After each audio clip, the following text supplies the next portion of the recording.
Já estamos no último bloco do programa Eclésia dessa noite, falando sobre ciência e fé e razão, e alguns padres que tiveram uma contribuição importante para a ciência.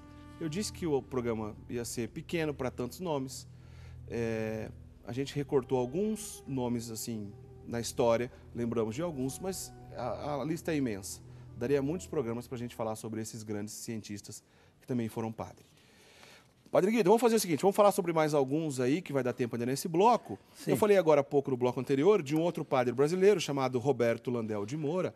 Aliás, esse padre passou pela Arquidiocese de Campinas, a arquidiocese na qual nós estamos presentes, a cidade de Valinhos, que é a sede da TV Século XXI, fica na Arquidiocese de Campinas. Ele passou por aqui. Qual foi a grande contribuição do padre Landel de Moura? Ele conseguiu, através da sua invenção, transmitir a voz humana por rádio e com sucesso, sem usar fios. E, portanto, é pioneiro exatamente das transmissões radiofônicas. Então ele tem mérito na construção, vamos dizer assim, do rádio. Sim. Né? Se bem que depois outras pessoas também tiveram descoberta parecida. Mas o padre Landel de Moura também tem contribuição do ponto de vista dessa transmissão da voz humana, que deu origem ao telefone sem fio, ao telégrafo sem fio, Padre Guido. Isso foi importante para a época, hein, Padre Guido? Não devemos esquecer que naqueles anos estamos no começo do século XX, gente. Né? Ele veio falecer no 1928. 1928, né? Isso mesmo. É um homem que deu a sua vida para estes meios. Olha, hoje temos todos um celular nas mãos, etc. Mas vamos no estudo desses instrumentos e notamos como tudo começou com ele. Quer ver para dar um exemplo, Padre Guido? A gente está usando um microfone sem fio. Exato. Né? Não tem nenhum fio aqui no nosso microfone. Tem aqui a base do microfone e lá em cima no nosso equipamento, então, que recebe o sinal para poder transmitir aí para sua casa. Muito obrigado, viu, Padre Landel de Moura, que o senhor colaborou para que essa tecnologia chegasse a esse ponto. E uma outra coisa importante, está aí, ó, o Padre Roberto Landel de Moura, que morreu em 1928, foi para os Estados Unidos patentear suas descobertas. Ele, inclusive, aqui no Brasil, em determinada ocasião, invadiram o seu centro de estudo, quebraram tudo, porque não acreditavam que uma descoberta daquela podia ser uma descoberta divina, que ele teria influência demoníaca, já como é que era possível falar no aparelho e sair sem fio do outro lado? A cultura da época, infelizmente. Mas o padre Landel de Moura também teve colaborações do ponto de vista da transmissão via fibra ótica. Aquilo que depois veio conhecido como transmissão por fibra ótica, os primórdios dessa descoberta também foi o padre Landel de Moura, esse brasileiro. E não esqueçamos, né, Eric, que já naquela época do padre Roberto, até o cinema estava fazendo grandes passos, né, para a publicação, né, desse novo canal de comunicação. E está confirmado que uma cena em preto e branco naquela época, uma cena de um trem que estava aproximando-se, gerou um efeito que a metade das pessoas que estavam naquela sala fugiram pelo medo de serem atropelados pelo trem. Pois é. Ô, padre, vamos para outro nome aqui, que é o padre Gabriel Falópio. O padre Gabriel Falópio era um anatomista, um estudioso do corpo humano. Falópio, sou familiar, você já ouviu esse nome em algum lugar?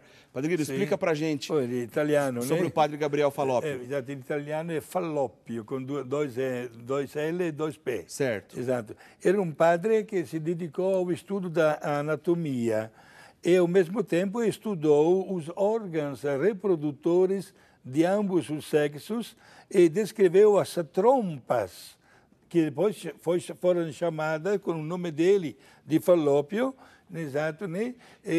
Dentro do sistema genital feminino. É aquele canal que liga o ovário ao útero no órgão reprodutor feminino, chamado trompas, as trompas de Falópio. Por causa desse padre Gabriel Falópio, desse estudioso, que deu o nome, então, a essa importante descoberta, vamos dizer assim, acabou levando o nome dele. Exato. Quanto a respeito dos órgãos reprodutores, mas também ele se destacou como anatomista no estudo até do ouvido, da garganta, né, do nariz, etc. Uma pessoa que se dedicou muito ao estudo do corpo humano. Ô, Padre Guido, mais uma pergunta aqui. Sim. para deixar bem claro que os nossos telespectadores, aqui o José Manuel de Indaiatuba está dizendo, mas Galileu Galileu era padre? Não confundir. Não. Nós não dizemos isso, viu? Nós não dissemos isso, José Manuel. Que fique bem claro, Galileu Galilei não era padre.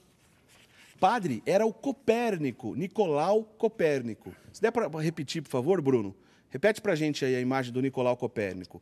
Ele sim era padre.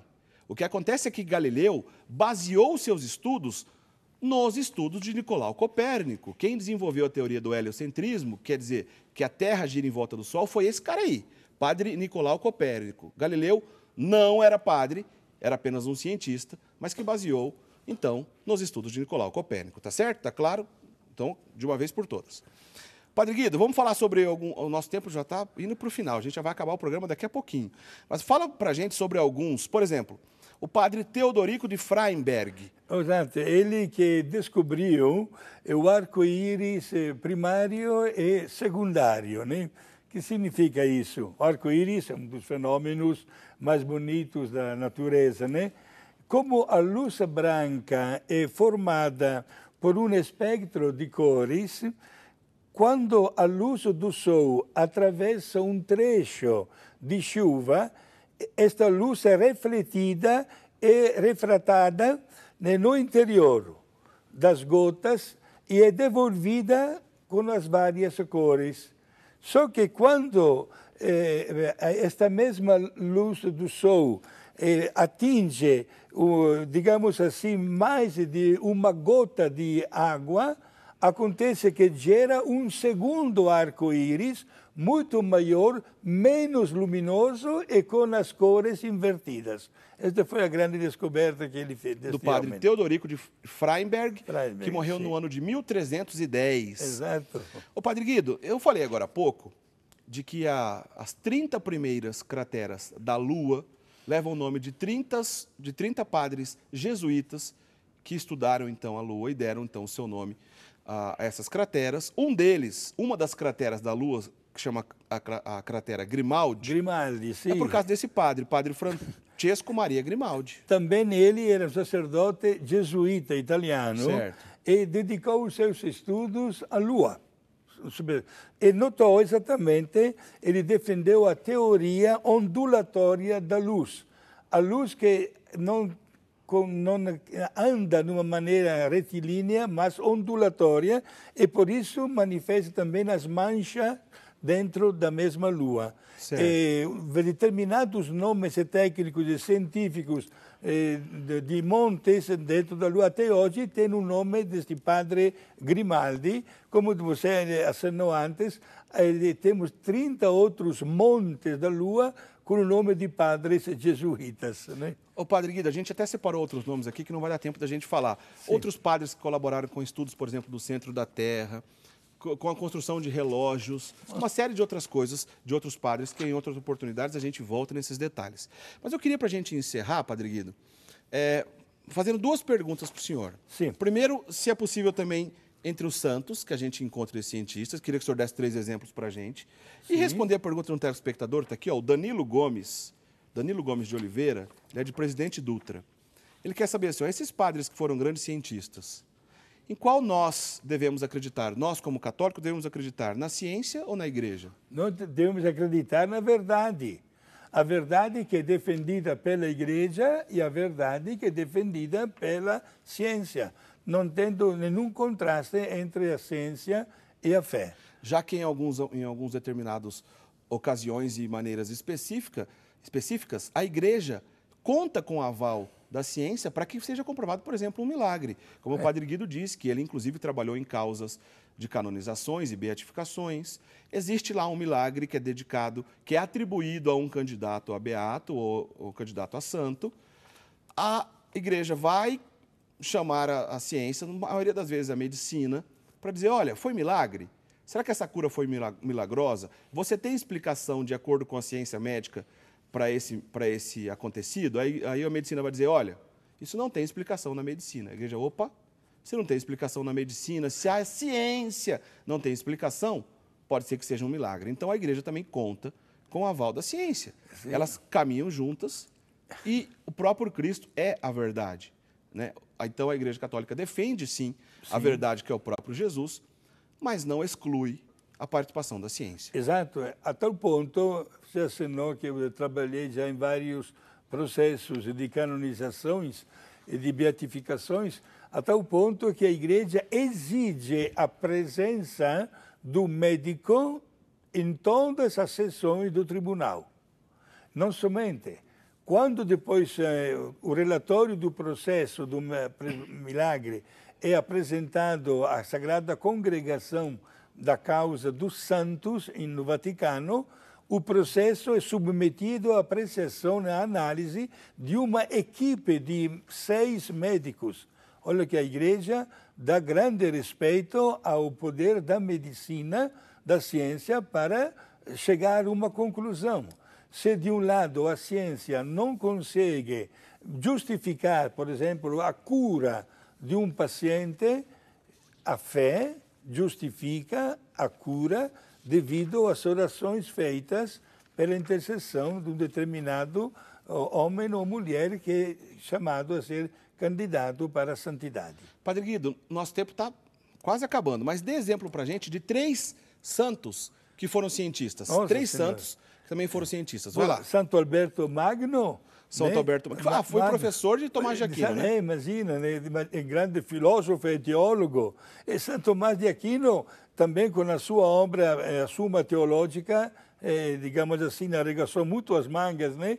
E apresentou uma teologia que até hoje é estudada por todos os candidatos ao sacerdócio. Então o senhor já acabou falando de 2 aí. Eu pedi 2, Sim. 3, o senhor falou 2. Vamos devagar aí. Vamos lá.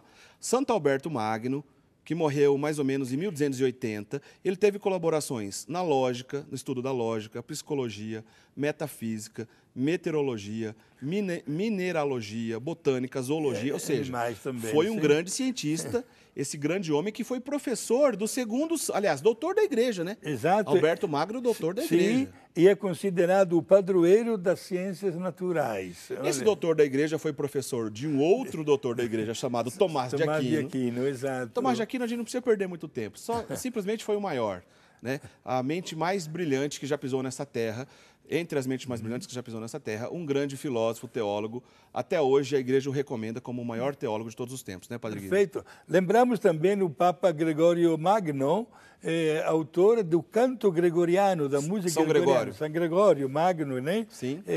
Grande sacerdote, grande Papa, santo, que ele dedicou a sua vida também para a difusão do canto, que pelo nome dele foi chamado de gregoriano. Então a gente deu 3 exemplos de 3 santos cientistas, mas tem uma quarta, uma mulher. Uma mulher cientista que é santa da igreja. Já falamos uma vez dela, é uma alemã, a Edith Stein, né? Mártir do nazismo, né? Porque era judia, uma das professoras de maior destaque na Alemanha. Só que ela era judia, foi perseguida pelos nazistas e acabou na câmara gás de Auschwitz, no campo de concentração de Auschwitz, né? Uma cabeça não comum.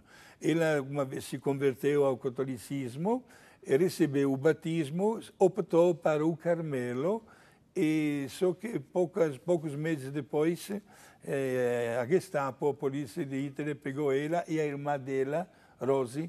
24 horas depois, as duas já estavam na câmara a gás. A gente tem uma imagem de Edith Stein aí, diretor? Eu acho que a gente tem uma imagem de Edith Stein. O nome religioso dela é Santa Benedita... Teresa Benedita da Cruz. Teresa Benedita da Cruz, sim. Ela era então, como o senhor disse, está aí, ó. Aqui, aí é antes dela se converter, porque ela não estava vestida de irmã ainda aí, ó.